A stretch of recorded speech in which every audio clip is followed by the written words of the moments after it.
أنا وناس كتير بنبقى عايزين نعمل حاجات في حياتنا وبنأجلها بسبب إن إحنا مش لاقيين اللي يعمل لنا ده بضمير أو ما يضحكش علينا. تمام. ممكن أبقى عايز أصلح عربيتي أطنش، أبقى عايز أبني بيت أطنش، أبقى عايز أشطب شقة أطنش، وساعات نعمل حاجة بإيدينا أرحم ما نجيب حد، لأن الناس بتيجي تاخد فلوس ويبوظوا لك الحاجة. تمام. أنا فرحت إن أنا اتعرفت عليكم ليه؟ كشركة شغالة في الاركتيك وفي الكونستراكشن، لأن الشعور اللي جالي ان انتوا بتعملوا الحاجه بما يرضي الله. وحتى لما انت قلت لي تعالى عيني الفيلا عدى عليها 5 سنين ممكن نصورها تاني، ده حقيقي. نصور بعد 5 سنين ازاي؟ المفروض ان التشطيبات باظت. تمام. ده الطبيعي بتاع اي شركه، تشطيب يعني يبوظ. انت فاهم؟ تمام. فاللي انا استشعرته ان لا، ان انتوا بتعملوا الموضوع ما بتسرقنيش وبتعمله بضمير، وده اهم حاجه. خلي تمام. بالك، الديزاين انا ممكن اجيب ديزاين من اوروبا، من امريكا، من بيت عجبني واقول لك تنفذه لي، وكتير هيعرف ينفذه. لكن انا يعني الموضوع مش في الديزاين وفي جماله اللي هو موجود عندكم وعند ناس كتير، بس قد ما هو هيتنفذ ازاي وهيتنفذ بكام. الرينج اللي انت حاطه بتاع الربحيه بتاعتك، حاطط رينج 200 و300% زي ما الناس بتعمل، ولا حاطط رينج طبيعي 20 30% 40% ايا كان يعني. م. الفكره انا ما عنديش كراجل، انا راجل ما عنديش مشكله لو انا جاي بشطب شقه هتتكلف مليون واتكلفت عليا مليون 300، الشركه خدتهم.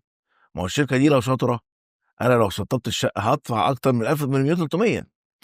فاللي انا استشفيته وده اللي انا عايز اعمل معاك البودكاست اصلا عشان عايز اوصله للناس، ان لا يا جماعه، في شركات تقدر تشطب منها حاجتها، تقدر تشطب حاجتك، تبني تعمل، وانت راجل مغمض عينك، اصل ده بفلوس. اروح اشوف اشغالي م. وانت المسؤول. انت حكيت لي على كام موقع كلفتكم فلوس وعالجتوها، ده فانا حقيقي. عايزك يعني، لو انا راجل دلوقتي عميل ومش مقتنع بالموضوع ده وعايز اقتنع بيه، هتقنعني بيه ازاي؟ طيب، هو مبدئيا فكرة التشطيب، احنا لما بدأنا فكرة التشطيب بدأنا او المقاولات عموما يعني، بدأنا ان احنا نشوف ايه المشاكل.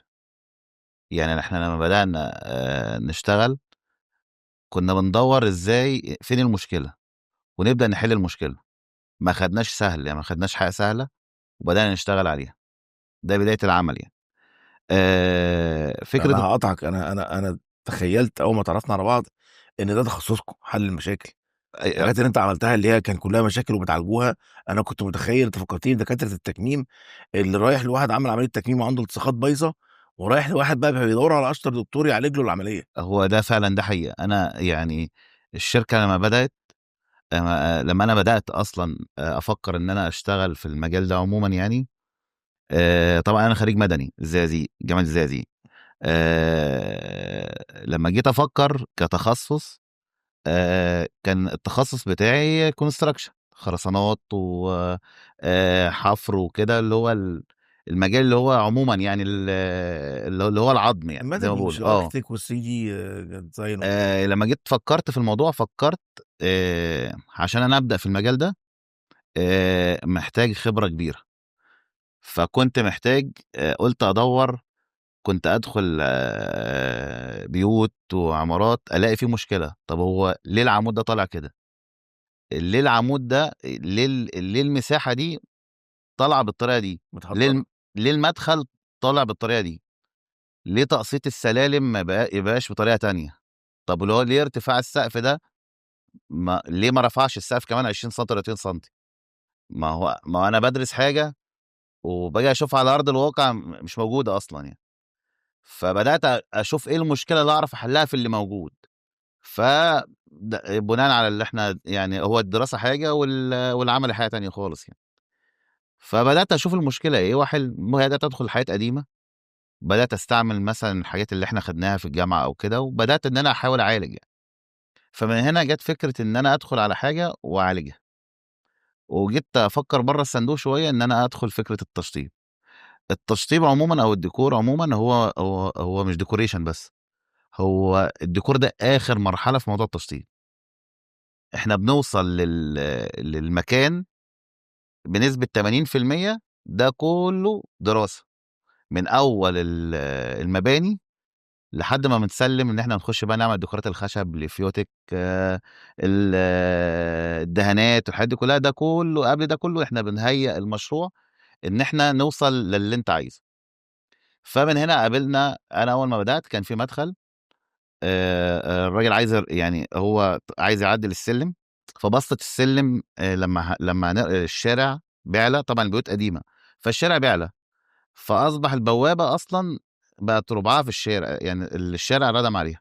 كنا لازم نرفع البسطه دي، فبناء عليه بدانا نشتغل ونرفع، نشتغل شغل ستيل بقى والمهم وصلنا لمرحله وبدانا نحل المشكله يعني. فاتولدت عندنا حاجه اللي هي ان احنا نعالج الحياه القديمه، وبناء عليه بدانا نطور الشغل بتاعنا، اللي احنا نوصل بقى لتيم كامل معانا دلوقتي، من اول الحفر ل... لحد المعماري. بنعمل الكونستراكشن، بعد كده ناخد الديكور ونسلم على المفتاح. دلوقتي الحمد لله عندنا شركه كامله لحد الاساس، يعني بنسلم على المفتاح. فال انتوا ال... مقر الشركه في انا اول ما بدات في الشرقيه اللي هي المحافظه بتاعتي، وبعد كده انتقلنا للقاهره. مقر فين آه، في القاهره؟ كنا في الشروق، ودلوقتي حاليا الشركه في التجمع الخامس. ماشي، اوكي. تمام. انت اه دي في سكوير معروف. في مولي تريفيان، تجمع. فكره الضمان والكواليتي، اللي انت قلت لي عليها دلوقتي، ان في مشاريع عندنا بقى لنا 7 8 سنين فعلا، وقلت لك ممكن نصورها. بالظبط. يعني ليه بقى؟ لان اهم حاجه في الموضوع كله هو ال- المنتج، والمنتج عليه 60%. انا شايف كده ان الحاجه لما تبقى نظيفه وجايه من المورد نفسه، ما فيهاش حاجه يعني درجه تانية او مضروبه او كده. والصنايع طبعا، المقاول اللي هينفذ الحاجه دي ينفذها طبقا للمواصفات الهندسيه المظبوطه يعني. فاهم حاجه في الموضوع كله هو، اهم حاجه في المرحله دي كلها هي موضوع التاسيس. يعني احنا لو اسسنا صح، وكل حاجه مشيت بعد كده تمام، فانت بتوصل للمرحله ان هي بتبقى الموضوع سهل جدا وبتسلم بسهوله. اما لو حصلت مشكله قبل كده في التاسيس، فانت بناء عليه بيبقى في مشاكل بعد كده. فلو احنا بدانا صح هننهي صح. الجوده بتيجي عن طريق التنفيذ الصح. فلازم اكون انا مستلم البنود كلها صح ومتنفذه بالمواصفات المطلوبه. طريقه التنفيذ ازاي احنا هنتكلم فيها بقى، سواء بقى من اول السباكه لحد ما نسلم الشغل ده، بنتكلم في كل البنود مفيش مشكله قبل فيها. ما نروح طريقه التنفيذ، انت ازاي بتضمن؟ انت بتتكلم النهارده في اكتر من 50 او 100 صنايعي، تمام. كل واحد معاه 3 4 على الاقل، 10 20 في الصبه. ازاي بتضمن ان كل واحد فيهم ما يعملش الغلطه اللي تخلي الشغل يبوظ؟ استلام. احنا في لوحات المقاولين شغالين عليها، في مهندس بيبقى واقف في الموقع بيستلم منه، وبعد كده في مشرف في الاخر بتستلم من المهندس. لوحات يعني لايحه يعني؟ لوحات يعني مثلا احنا دلوقتي شغالين في بند الخرسانات. امم. في لوحات لوحات انشائيه، ويبقى فيها الحديد قد ايه، القمر مثلا، واستلام القواعد او يعني مفيش العمدان. اجتهاد ما في انت؟ ما فيش لا لا ما فيش حاجه اسمها اجتهاد اصلا. مم. لحد اخر مسمار بنحطه في الموقع، هو مش اجتهاد من اي حد. هو المسمار ده طوله 7 سم 10 سم، هو محطوط عشان هو كده، هو لازم ينحط كده. ومفيش حد لازم يجود في الموضوع، هو لازم يكون كل حاجة معروفة، وبناء على ان هو راجع لنا، وبناء عليه بنبدأ نحط الخطة اللي بيمشي عليها المقاول او الصنايعي.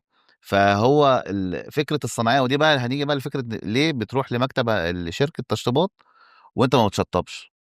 فكرة العمالة، فكرة التوريدات، فكرة الهيدك اللي ممكن يتسبب لك من ان الصنايعي ما يردش عليك.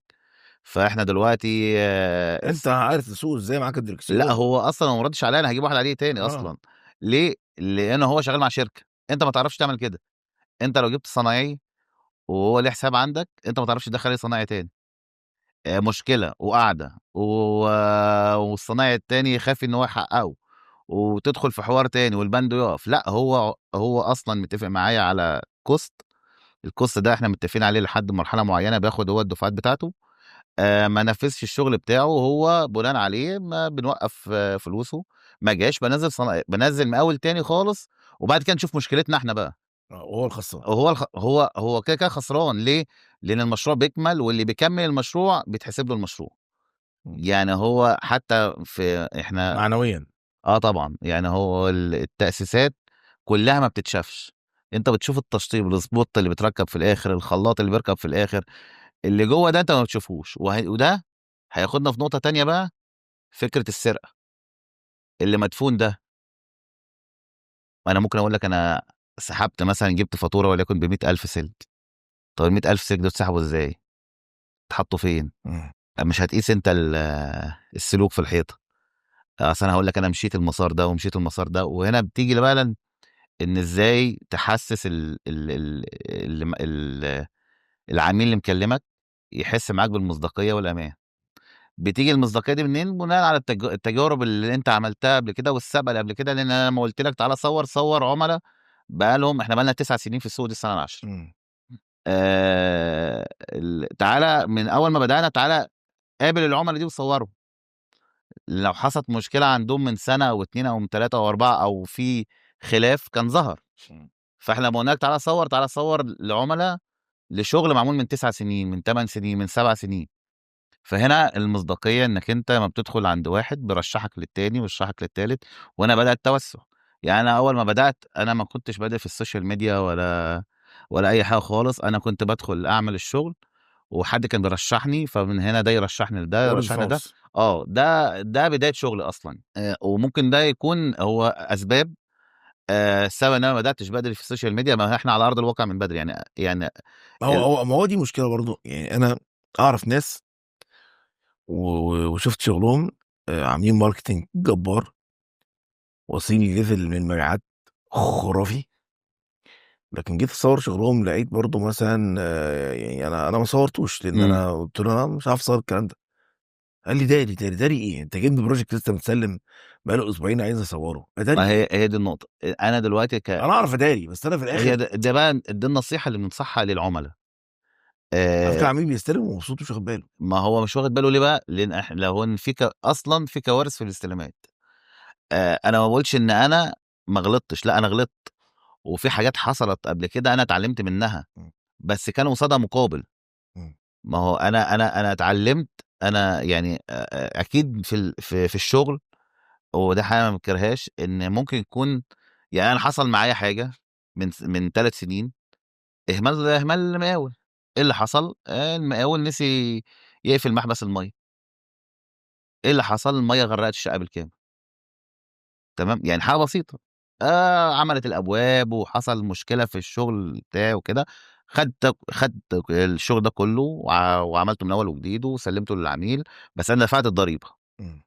دفعت الضريبه بعد كده ان انا اشيك على المحبس اللي قبل ما اسيب المكان، المحبس ده يتقفل. بس انت كنت قلت لي على ان انتوا قريب هتحطوا كاميرات في اللوكيشن والعميل يبقى شايف على الشاشه اللي بيتعمل ايه. ده فعلا هنبدا في تنفيذه عشان العملاء اللي بتكلمنا من بره. اه. احنا دلوقتي معظم الشغل بتاعنا في ناس مسافره بره، فما بقوش موجودين. فانا عايز يخليه يراقب المكان وهو موجود بره.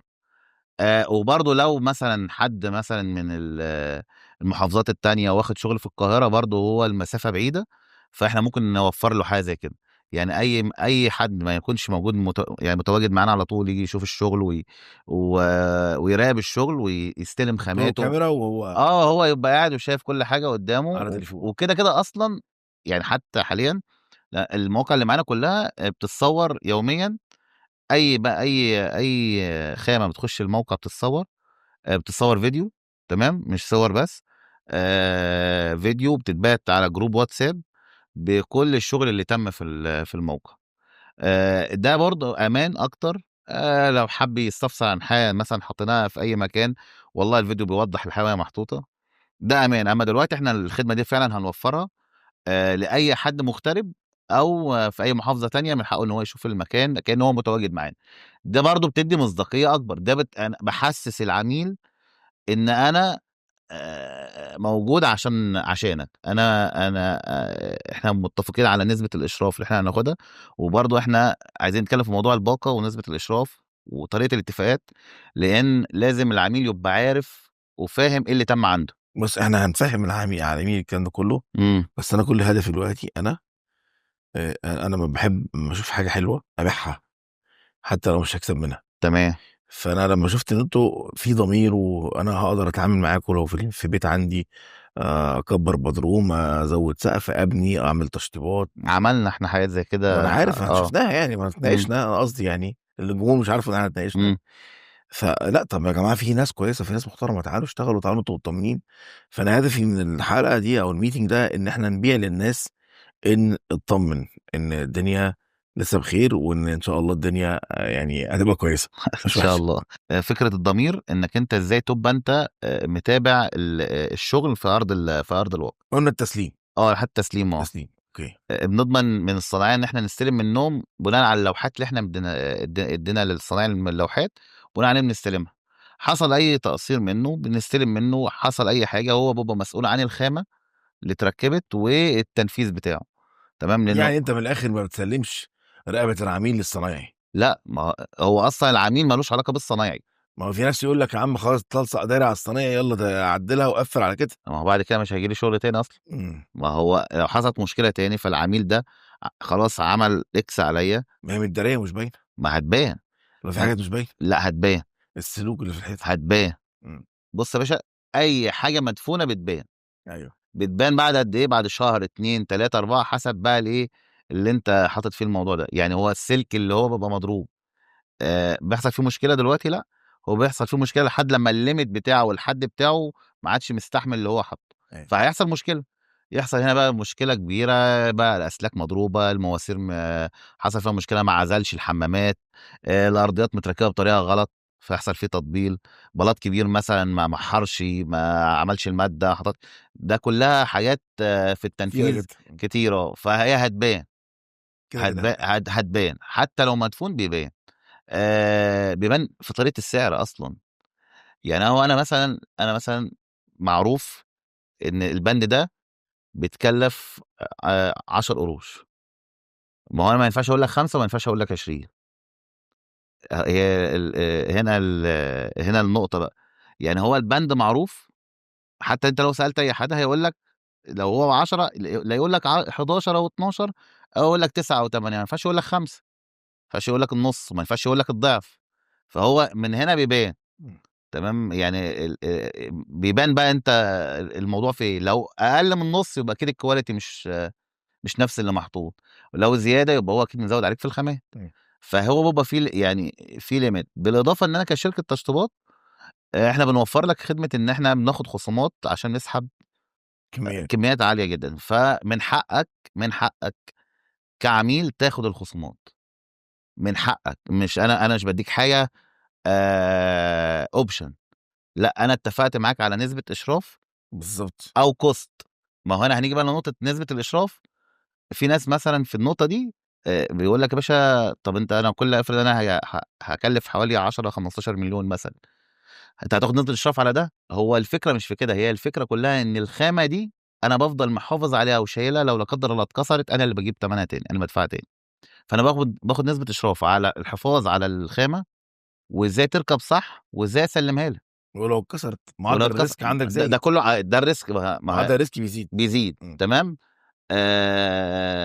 او مثلا لو المشروع كبير بنحط رقم، بنرتضي برقم وخلاص. الرقم ده ثابت، وبرضه بديك الخصومات اللي انا باخدها. مم. انا بس عشان الحته دي كنت ما كنت هي دي نقطه مهمه قوي، بس الناس كتير بتستحلها.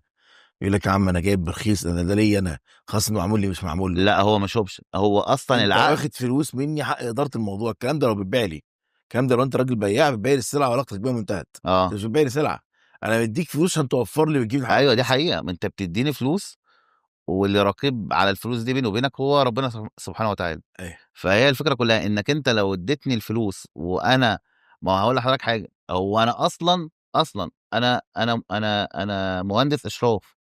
انا بشرف لك على الحاجه دي تركب ازاي. فكره ان انا اجيب لك الخامات والمواد، فده انا برضو كشركه بتقويني ان انا اجيب لك خصومات اعلى. تمام. انا بدخل في ناس عملت لها شغل قالت لي انا هجيب لك الخامات. جيب الخامات ريحك.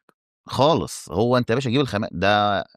ده حاجه يعني 10 على 10. ايه. فكره بقى ممكن يقول لي طب انا عندي صنايعي. هنا بقى بنيجي بقى نقعد مع بعض. الصنايعي ده ممكن يجي وانا بديله اللوح ويمشي عليها وتمام، ما فيش مشكله. ممكن صنايعي ما يعرفش ينفذ الطريقه اللي انا ماشي بيها. تمام. فهو برضو فكره ان المقاولين او الصناعيه اللي شغالين معاك في الشركه هم بيوفروا علينا وقت، لان هو فهم السيستم بتاعك، هو عارف هيدخل الشقه، عارف ارتفاع الفيش على قد ايه. معروفة يعني، معروفة يعني الواحد بيجي برجالته عشان ينجح. تمام كده. بس في عملاء يقول لك لا انا عندي كهربائي اصلا، انا لما برن عليه بيجي لي الساعه 8 9 بالليل، فانا مش هقدر اقصر معاه. برضه بنتكلم معاهم، احنا برضه ما بنقولش لا لا لا احنا جايين برجالتنا وبتاع، كنا بنتكلم معاهم وبنشوف الصنايعي ده، ما ممكن الصنايعي ده يفيدني، ممكن يبقى حلو اصلا، يبقى الصنايعي ده اضيفه للدولاب بتاعي وكمان يفيدنا اكتر. يعني هو الفكره كلها احنا ما بنقفلش الباب، احنا بنسمع. وطبعا كل واحد حسب العقليه بتاعته. هو واحد يعني راجل كبير، هو راجل عايز يعمل حاجه حلوه، وفي نفس الوقت هو دماغه متسيستمه على حاجه معينه، بنمشي حسب دماغه برضه وبنحاول نفهمه الصح. تمام. ولما هو بيفهم الصح ويقتنع بيه خلاص بنبدا نشتغل، خلاص مفيش مشكله. فمن هنا بقى جت فكره انك انت ازاي تعرف توفر وازاي تعرف تحاسب، وبعد كده نتكلم في موضوع بقى الفلوس والاشراف وكده. قصة توفر دي برضه موضوع تاني، عارف انتوا توفروا في امم الصرف اصلا، دي عايزة حلقة تانية. بس انا بشكرك يعني، وبتمنى لكم التوفيق يا رب ان شاء حبيبي الله. حبيبي شكرا هندسه. حبيبي، شكرا جزيلا. ماشي. مع